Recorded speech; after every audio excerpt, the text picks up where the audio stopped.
थोड़ा सा ब्रेक ले लो और ब्रेक स्टेटमेंट सीख लो। तो आइए देखते हैं। देखो मैंने यहाँ पे एक ऑलरेडी सिंपल सा प्रोग्राम लिखा है जिसमें मैं क्या कर रहा हूँ, मैंने एक वेरिएबल ले लिया है इंटीजर आई और मैं एक फॉर लूप उसको चला रहा हूँ। कब तक?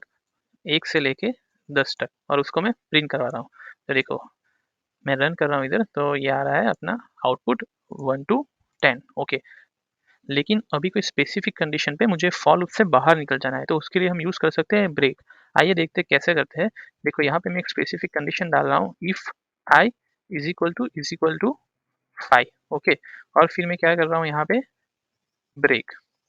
तो इससे क्या होगा दोस्तों कि अपना आई का वैल्यू जब 5 आएगा तो ये एग्जीक्यूशन से निकल जाएगा। तो आइए इसको रन करके देखते हैं। देखो तो ये आ गया 1 to 5। तो ऐसे ही किसी भी लूप में कोई एक स्पेसिफिक कंडीशन से बाहर निकलने के लिए हम ब्रेक स्टेटमेंट का यूज कर सकते हैं। That's it.